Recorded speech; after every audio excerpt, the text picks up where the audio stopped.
Okay. So you're going on a cruise? I am losing my mind. Yeah, I'm going on a cruise. I have got to cancel a dozen different things and find other people to take over certain responsibilities. I have got to pack. I've got 5 hours of Zoom calls tomorrow. Tuesday, I've got meetings until 2 o'clock in the afternoon. Wednesday, I pick up my stepson and daughter-in-law and grandson at the airport. And Thursday night, I'm leaving. And you just found out about this? Yesterday morning. But you think you feel like you want to do it though, huh? Well, I feel obligated.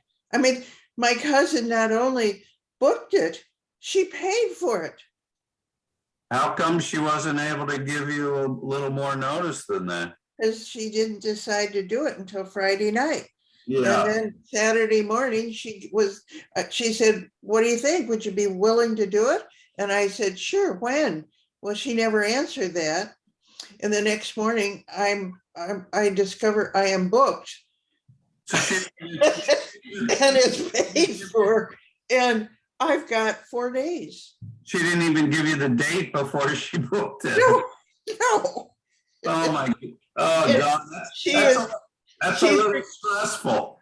Yes, she's recovering from cancer and today is her 85th birthday. And she just felt like she had to do it now, right this minute. And I mean, just getting a flight to go just getting me from here to Miami airport and then on a flight from Miami to Aruba to catch the ship has been monumental. That took me almost all day, all yesterday afternoon. Well, it's too bad because it sounds like a great trip, but that's pretty stressful. Yeah, I'll relax when I get there. Yeah. Where is it in the Caribbean? In the Caribbean? Starting in Aruba and hitting a bunch of islands back going north. Yeah. What ship line is it?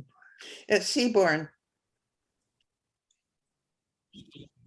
Oh. And we're recording. Yeah, a couple of people asked that couldn't attend, wanted to see it later, so we're recording it. Okay. Let's see. As soon as the rabbi gets on, we could probably get started.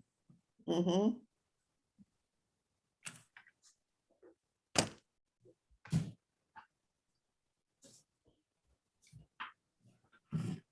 Well, see a lot of fun new faces, and I appreciate seeing you. Susan Schumann, my name's Dawn Schumann. Maybe we're related because I guess No. my Schumans used to spell their name like that. Oh, really? SCHUMANN? Yeah, and then other people over time decided to drop the C in one of the ends. So I don't know. Right. And as far as the captions go, I think those are auto-generated and they always have problems with non-English words. So if we throw around a lot of Yiddish or Jewish, it's not going to do well. I see, okay, yeah. I wonder where the empire is. You should call it. Well, we'll give him a couple minutes here. In Kinsey, Oh, California. story of the rabbi not showing up. Yeah, no, you shouldn't. No. Do you have his phone number? Not with me.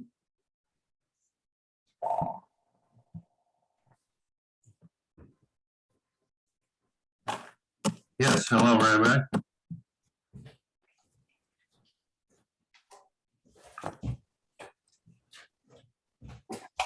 Yeah, I'll send that right now. No problem. Let me see here. Your email is here it is. I got it. Yeah, it's coming. It's coming right now.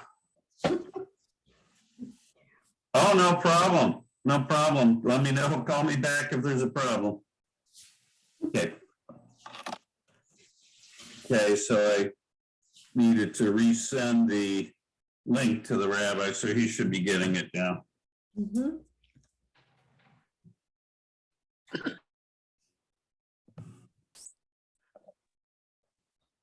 Gotta love technology. Yeah. Yeah, When it works, it works.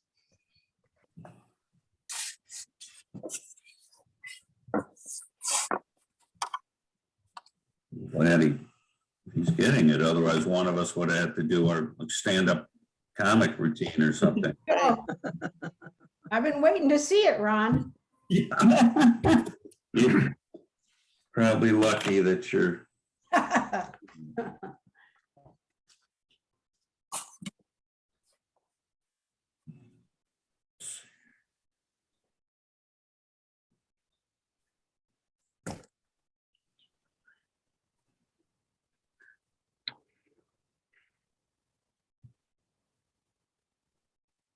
okay.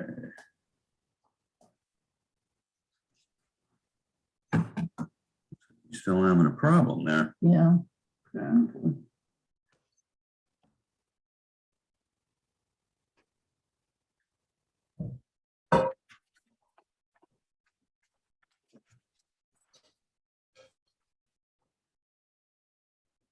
Margaret, we notice you have folks staying at your house. Oh, that's a son and his wife. Mo 3 of the 4 family members were able to go down for a week to Sanibel this year. Ah, So, Right. oh yes, well, do drop in, say hello, Mike, just, well, if you feel like it. Anyway, I think they're glad to be out of the snow and ice here. Not that there's snow now, it's all gone. The snow's gone, but it's still just a few flurries. feel refreshing. Oh, here we go. Okay. Hey, there we are. Are we all here? No, but I just see a new face here. Here's, That's a Susan Greenberg. Oh, there's the rabbi. There you are. Okay. Holly is joining us. Oh, Oh, good. great. Holly. Oh, nice.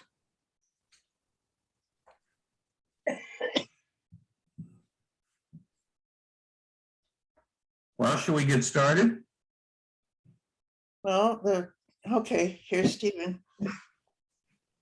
Okay. Should we have a moment of centering silence?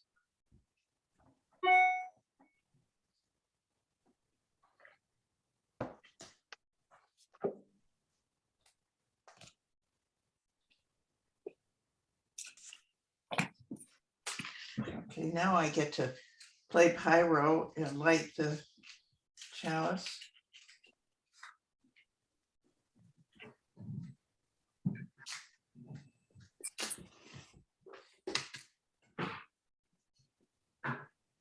Oh, Yeah.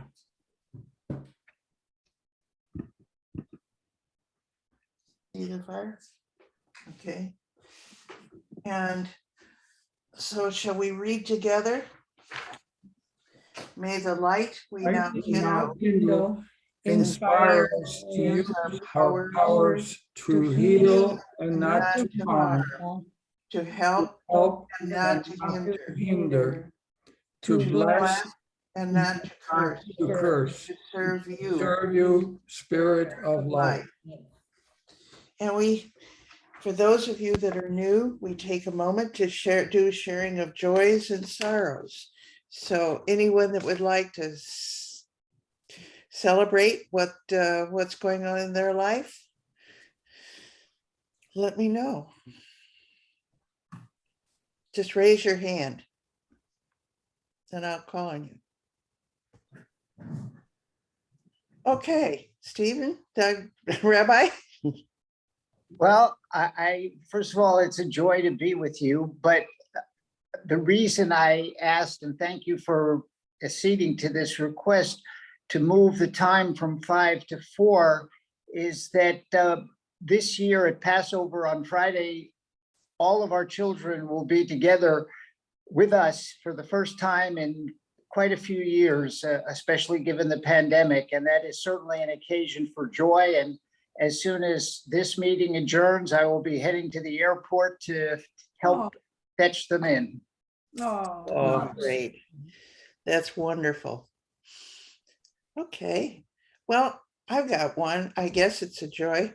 I'm going on a quick trip with my cousin who is recovering from cancer. And she wants to take this trip to celebrate with me. And I thought that was really lovely. The only problem is yeah. we're leaving Thursday night.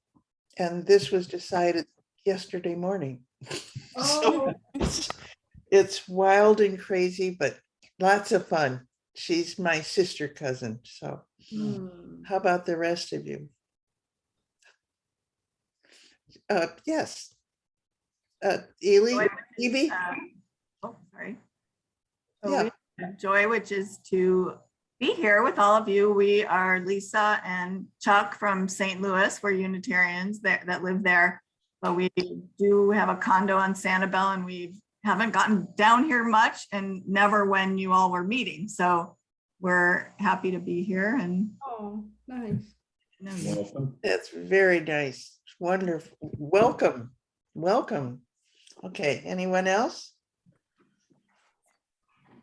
Oh, Holly, I'm just thrilled to be here with everybody and to see your smiling faces. we're I have a glad to see hospice yours. volunteer with the ladies. So I get to enjoy your company this weekend, and I'm just ecstatic to see everyone.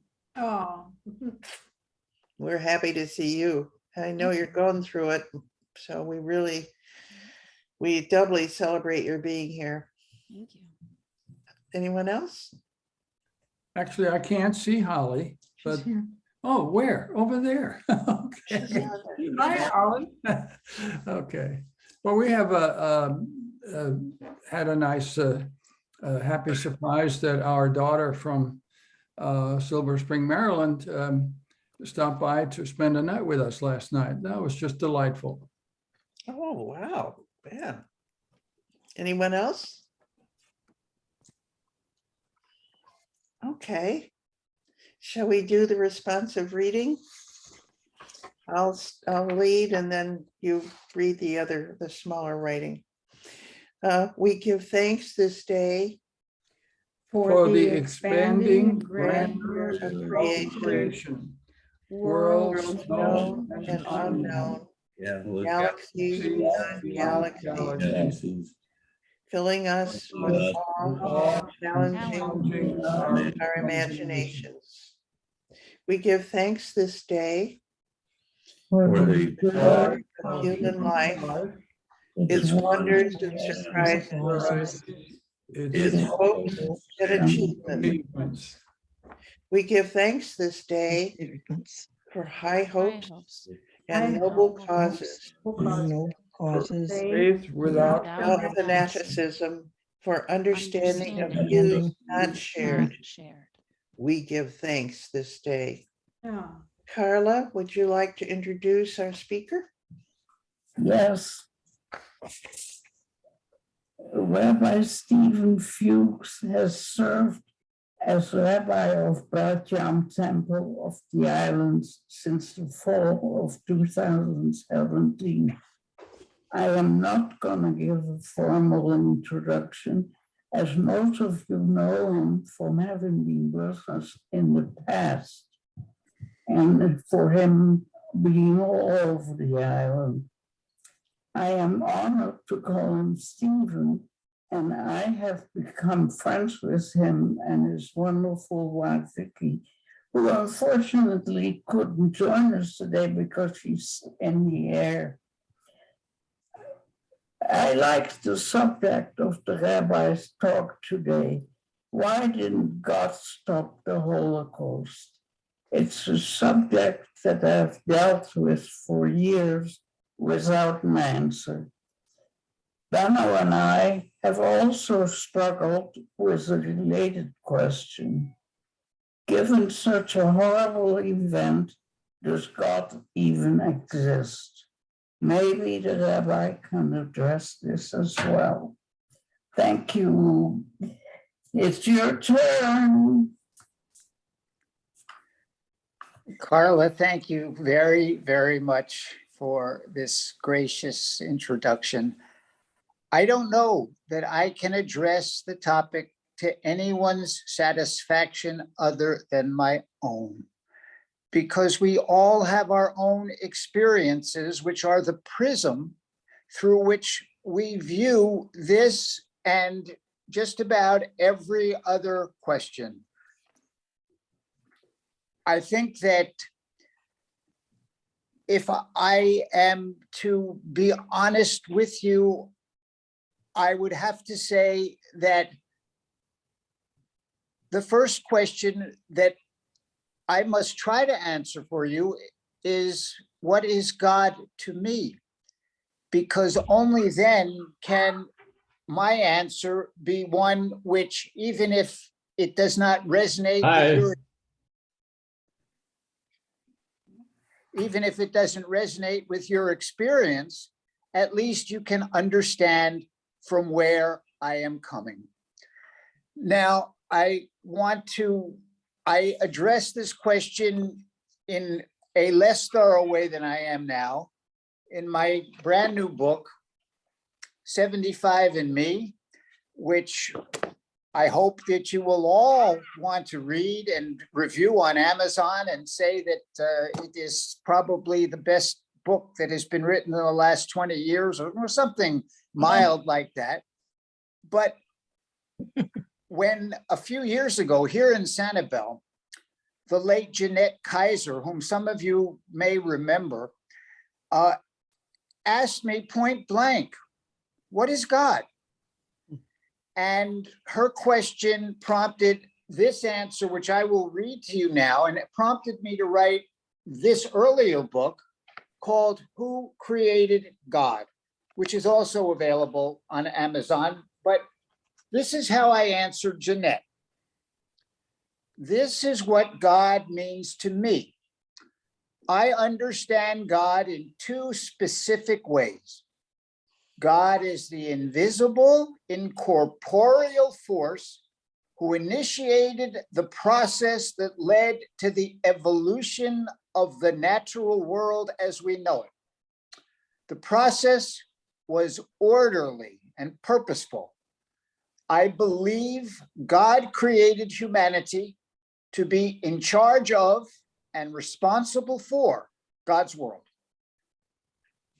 Next, God is a force that lies in potential within each of us, a force that wants us to use the talents with which God, as I understand God, has blessed us to make the world a more just, caring, and compassionate place. In many ways, the aspect of God inside of us is like a muscle. We must cultivate and strengthen that muscle if it is to be useful to us. We human beings are not puppets. We have free will. And that is the essence of what I want to convey to you today. We humans are not puppets. We have free will. There is both good and evil in our world. We can choose to incline our thoughts and actions in either of those directions.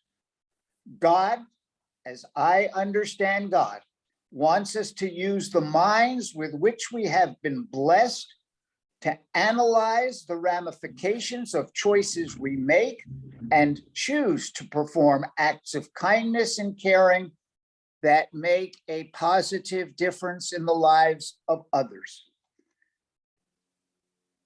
There is much about God that we cannot understand, that we will never understand. As humanity continues to solve the mysteries of life and gain greater mastery over the forces of nature, the possibilities for both good and evil multiply. A prime example is the internal combustion engine. The invention allows us to get from point A to B at speeds unimaginable even 100 years ago. Yet no one can deny that invention has claimed the lives of millions of people. Two things are clear to me as we continue to unravel life's mysteries. The gap between what we know about God and what we cannot understand will always be infinite. The consequences of our choice for good or for evil will escalate dramatically. At the end of the day, though, God's desire for us today and forever is the same as God's desire for humanity at the time of creation, to use our talents to make a more just, caring, and compassionate society. Each of us must choose whether and in what ways we wish to work toward that goal.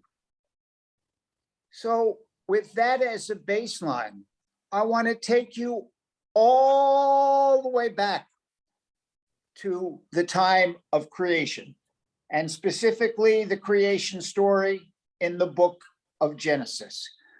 A story whose truth, in my opinion, has nothing to do with history, nothing to do with science. The truth of biblical stories lies in the lessons we glean from them. And that, by the way, is the essential message of my book, Finding Ourselves in the Bible, which, if you are interested, you can also find on Amazon.com. But I want to address the question, how could God, or why did God allow the Holocaust, by taking us to the third story in the first book of the Hebrew Bible, the book of Genesis. That, of course, is the famous story of Cain and Abel. It is only 16 sentences long, but its message is so profound, and I hope if it will not give a comprehensive answer, it will at least shed some light on the question that is before us.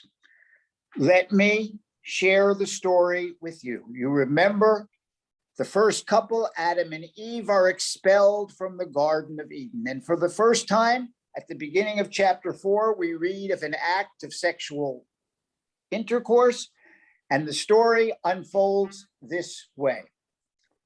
And the man had intercourse with his wife, Eve. She conceived and bore Cain, and she said, I have gotten a man with the help of the Eternal One. And again, she bore his brother Abel. Abel was a keeper of sheep, but Cain was a tiller of the ground. And in the course of time, Cain brought an offering of the fruit of the ground to the Eternal One. And Abel also brought of the firstlings of his flock and the fat portions thereof. Now, I want to stop here and make sure we're all on the same page as what the story is trying to tell us. We have two brothers. They both make an offering to the Eternal One.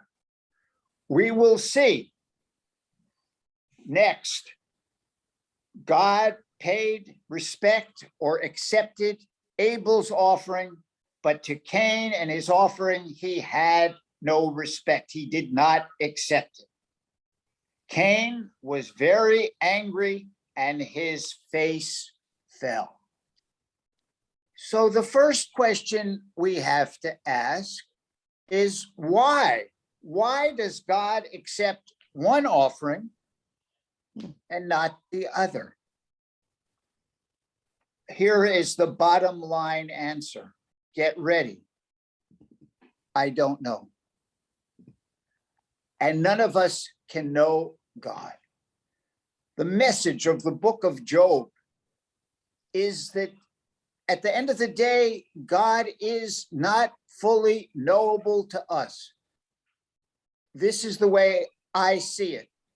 It is my responsibility to try to understand what God wants from me and answer to God. It is the ultimate chutzpah. I assume you all know what chutzpah is. The ultimate act of cheek, of nerve, of arrogance, to think that God is supposed to answer to us. So that when God does not comport to our conception of what we think God should do, either God is bad and we want nothing to do with it, or God doesn't exist at all and we don't need to have anything to do with God. But when I look at the world, the order and purpose with which it is made, the potential for good that exists. Sorry. I cannot deny God. Come on. Now, let us look at this story closer, because I truly believe that it teaches me more about what God is and what God is not than any story in the history of literature. Now, that is a bold claim, but I stand by it. So, we don't know why God accepts Abel's offering and rejects Cain. Now, rabbinic tradition, Jewish religious thought, is very uncomfortable with the idea of a God who would act capriciously. And so they interpret the story in a way that Cain's offering was somehow inferior, somehow not as good as Abel's, or it was given with less heart, or Abel brought his very best, but Cain just brought some junk. But honestly, the text, as I read the Hebrew, does not offer that interpretation.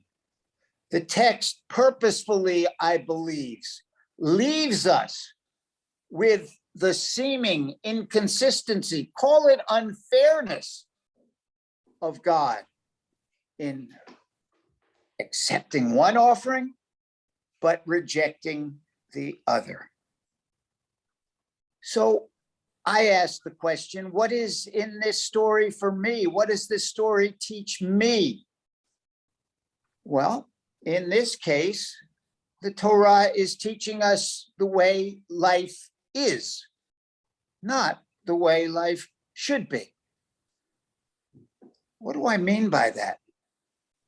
Have you ever made an offering that's not accepted? My answer is, even though I don't know you all personally, of course you have. Have you ever studied for a test as hard as you could and received a mediocre grade, while the kid next to you just thumbed through the book 20 minutes before the test and got 100%? I have.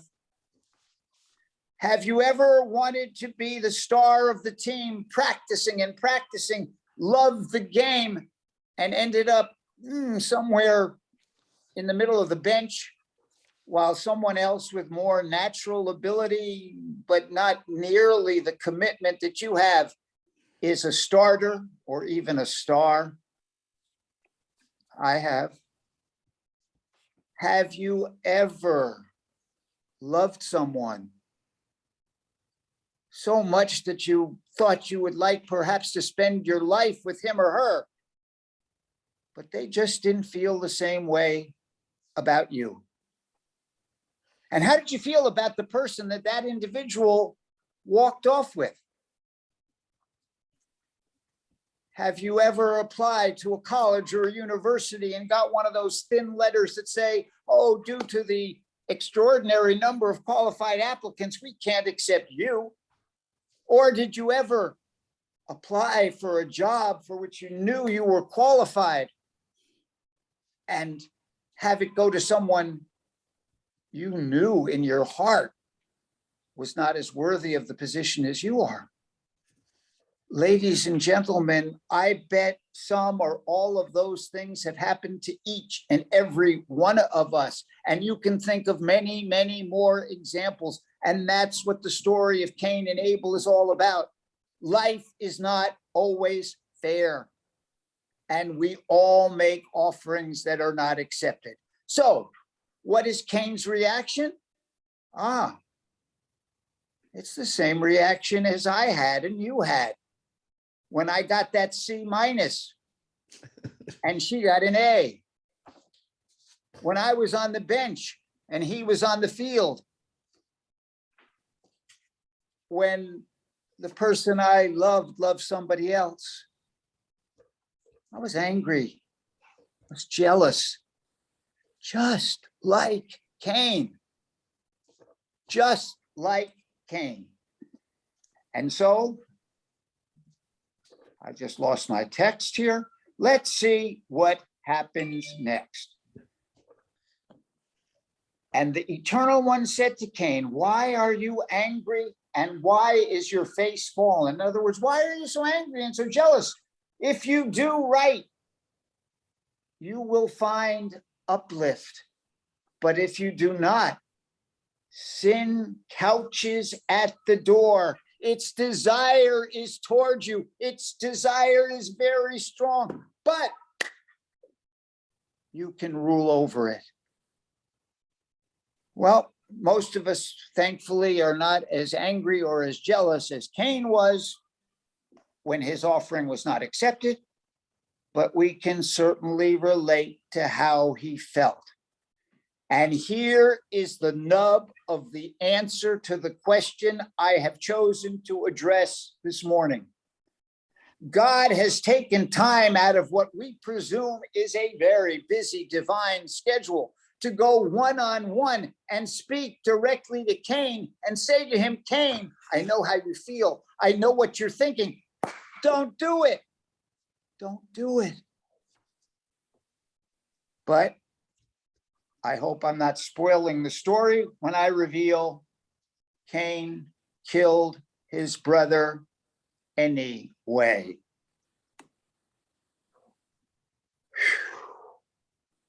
In other words, ladies and gentlemen,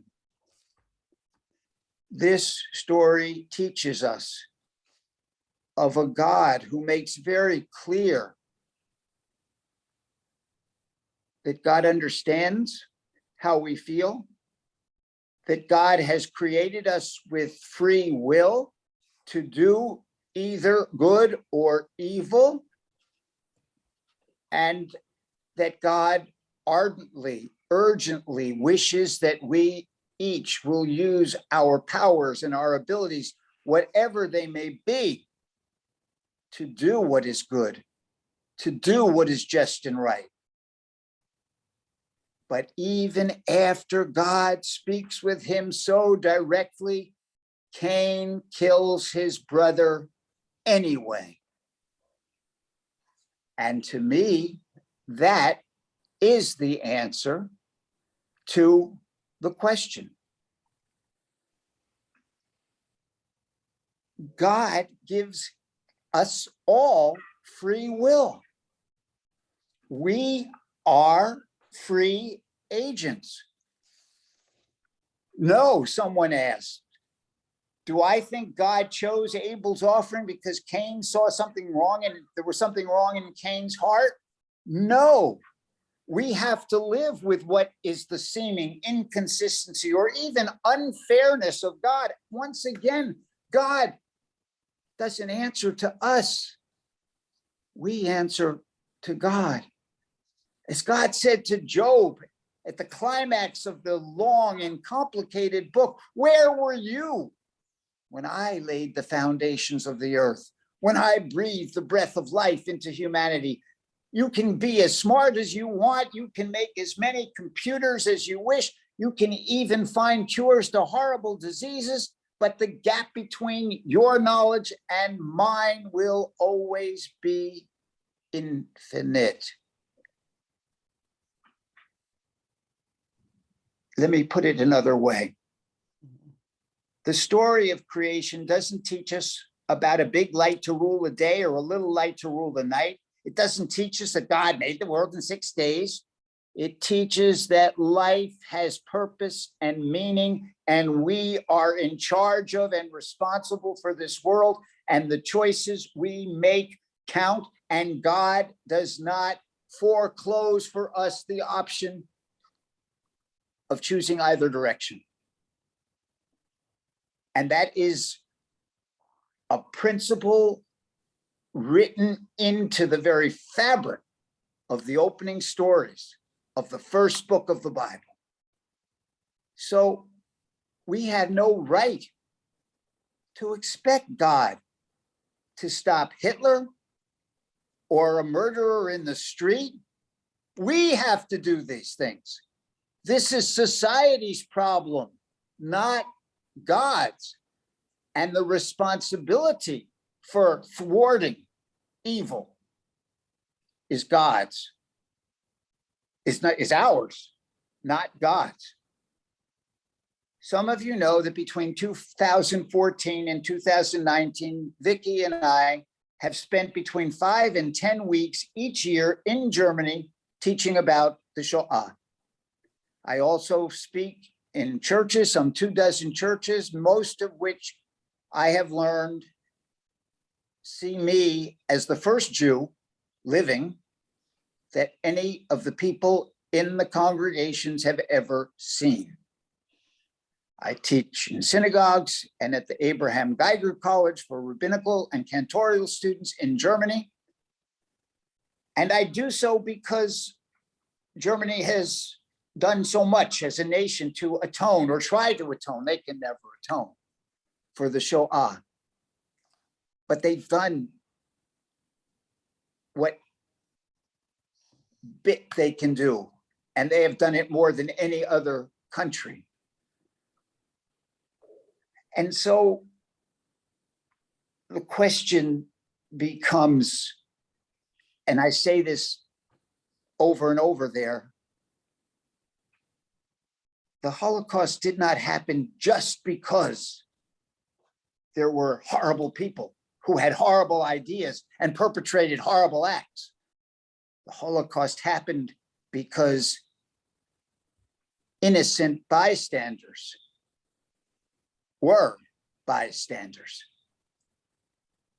When I spoke at the church in the village of Kaltenkirchen,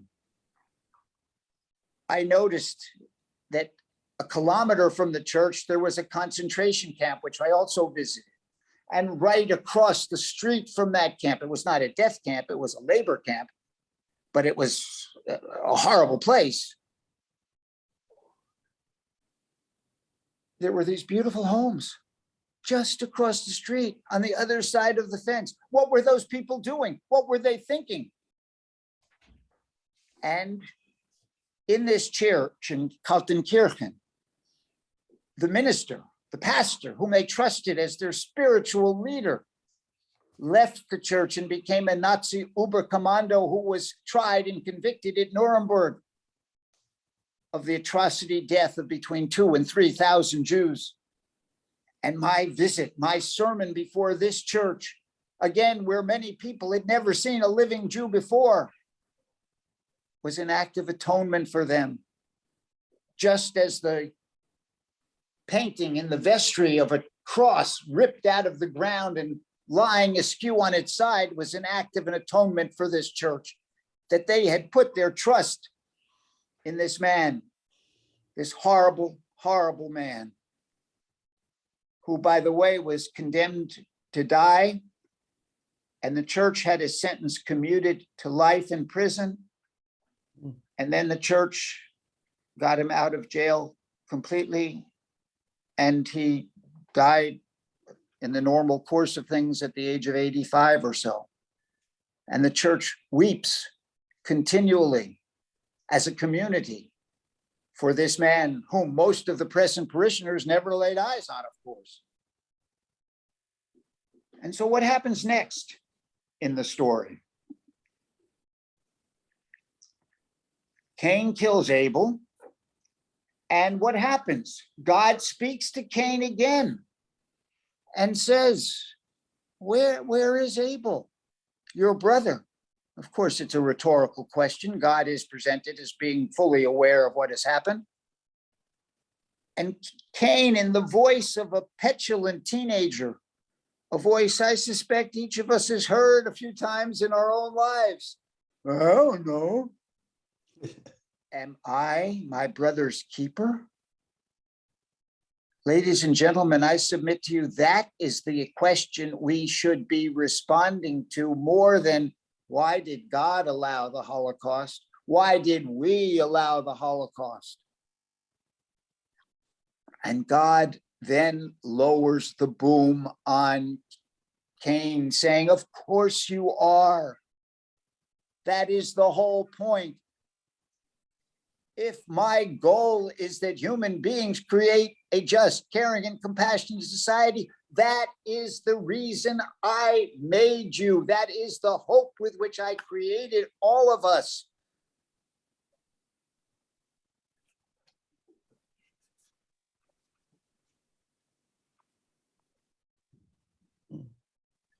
So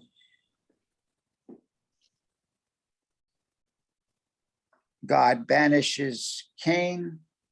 He becomes a wanderer, a lesson for all of us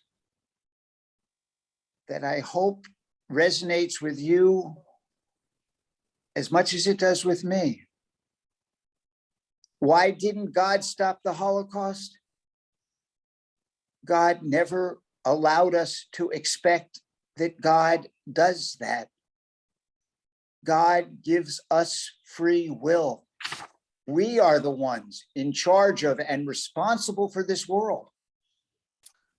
And we can either make it the type of society God wants, or we can follow and give into the anger and the jealousy that we all feel when our offerings are rejected.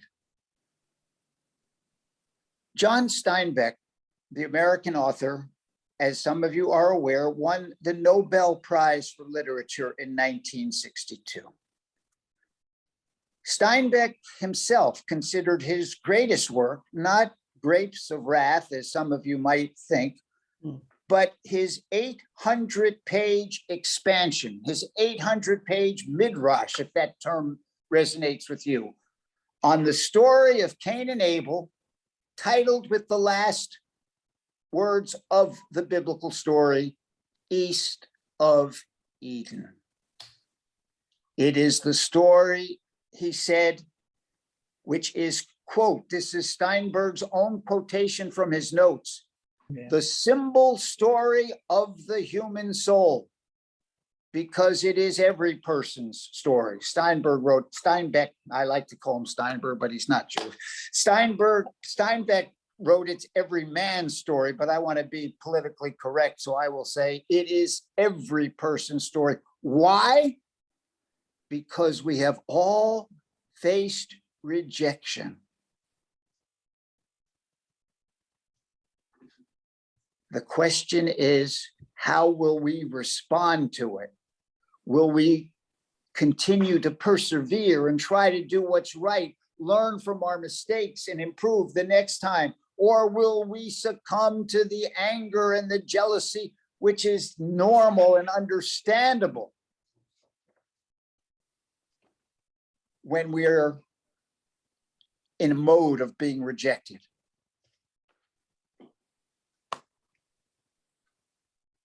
The ultimate answer is what God says to Cain. And it is also the ultimate answer with which Steinbeck closes East of Eden. Ata timshal ba. That desire, that anger, that jealousy, which can motivate you to do terrible things, you can rule over it. But only we, not God, will decide if we do. Thank you all very much. Thank you. Okay, that's Christopher the Mill. Oh, we've got a puppy joining us. How about discussion? Anyone have thoughts they'd like to share beside Holly over here in the chat? Just raise your hand. Mike? He who dwells in the shelter of the Most High will rest in the shadow of the Almighty. I will say of the Lord, he is my refuge and my fortress, my God in whom I trust. Surely he will save you from the fowler's snare and from the deadly pestilence. He will cover you with his feathers, and under his wings you will find refuge.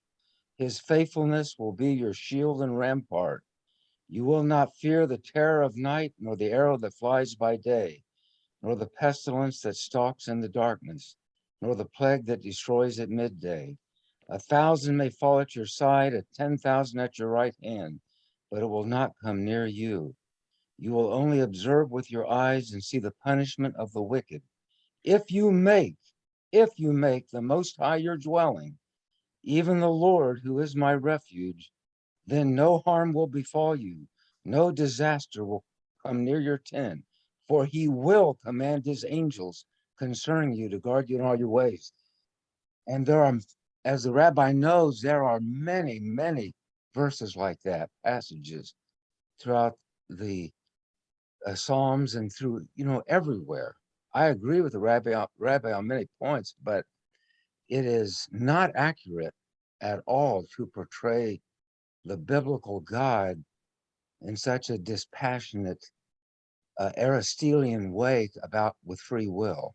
He is very much a God who promises many, many, many times that nothing will befall you if you trust in him.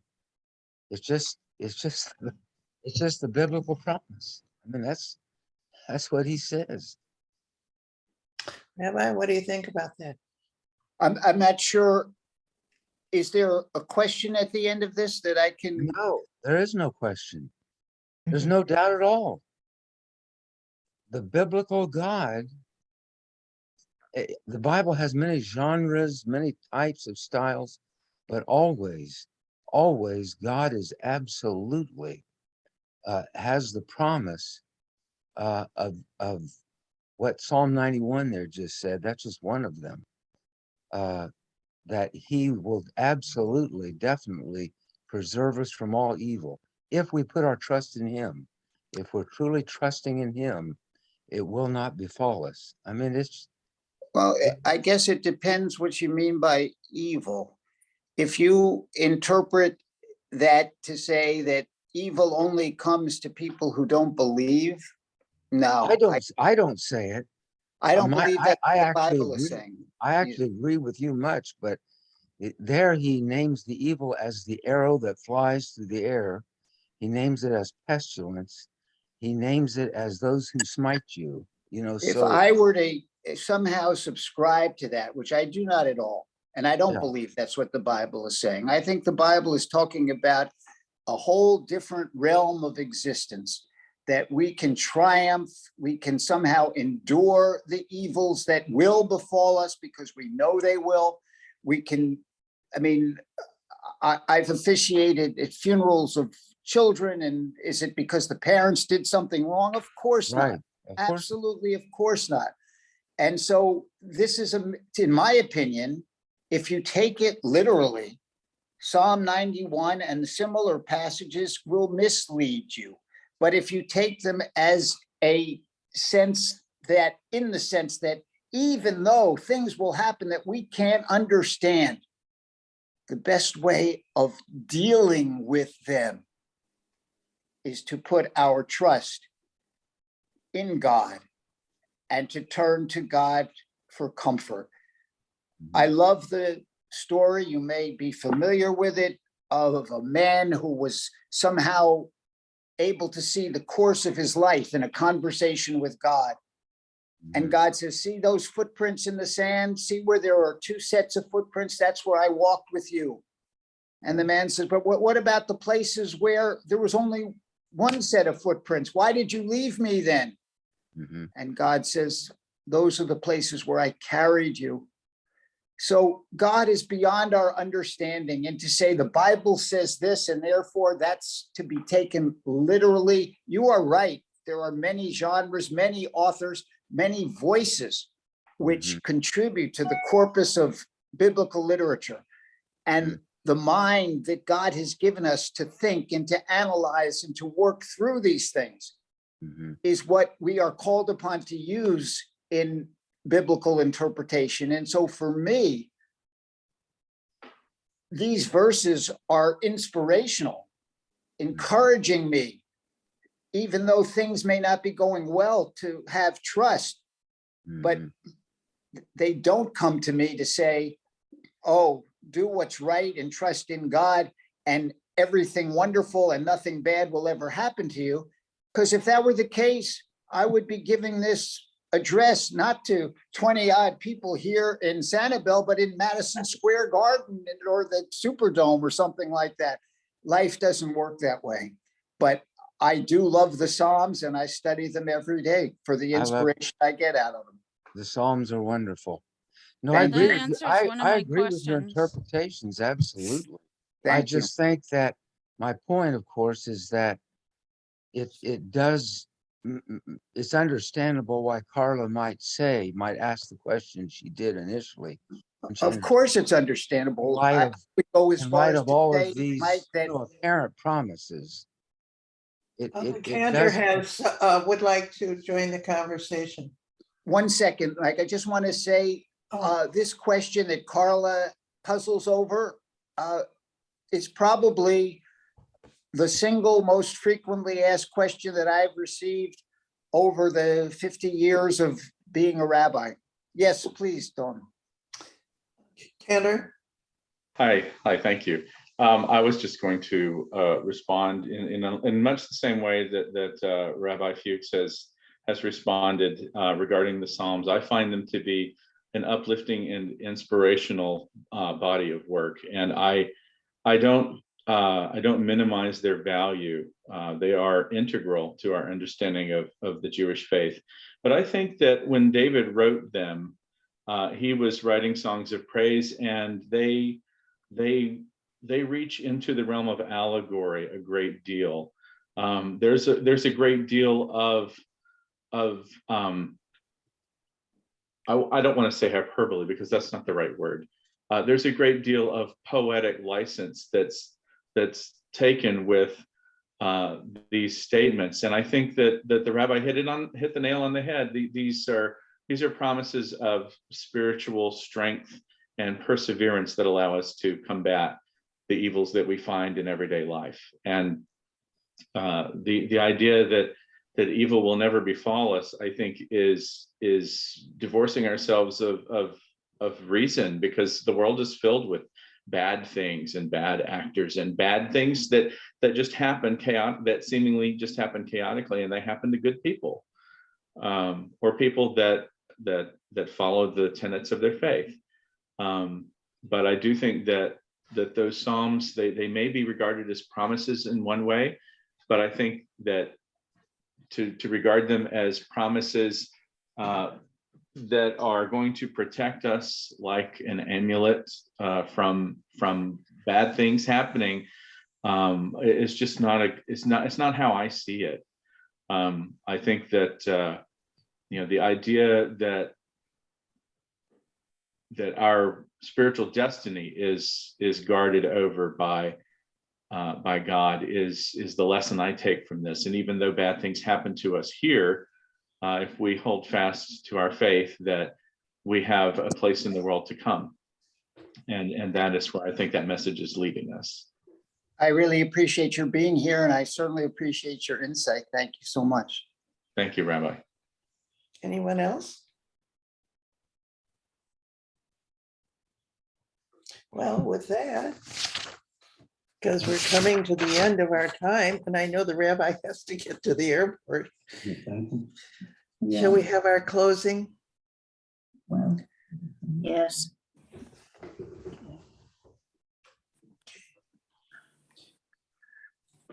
We extinguish Wish this flame, but we but keep keep the light in our hearts.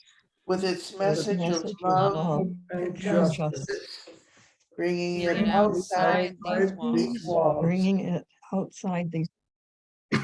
to the world we live in in. until we are We are together together again. again. So glad to have you all, and especially you new folks. Look forward to having you part of our UU meetings again. Yes, please. And my mother just did want to thank the rabbi for Oh, yes. today. That was a Excellent. wonderful talk you gave. Get that. Thank you all very much. Thank you. Have a wonderful week, everyone. Bye-bye. Good to see you all. Thank you, Steve. Great messages always. Yeah. Thank you, Janet. Thanks, Thank Mike. you for being here. Yeah. And Lynn, thank you. I see you're on the audio, but and Susan, I really appreciate your being here as well. And Cantor, of course, I'm honored, and I'm honored that everybody's here, but when I see people from far away making the effort to be a part of something like this, it does warm my heart in a special way. Thank all of you very much. I appreciate the opportunity to share with you. Thank you Travel safe. very much for being here. David is our cantor here in Macon at Temple Beth Ah. Israel. Oh, Okay. so Yeah, you're she in got me. Macon, Janet? Yes, Yeah, I'm she a sent former me the invite. congregant of Steve's, going way, way, way back to the to rabbinical school. Yeah, Janet sent me the invitation. Wonderful. So glad you're here. Thank you all, and we'll see you next year. Thank you. Bye-bye. Thank you so much, Bye-bye. Director. Really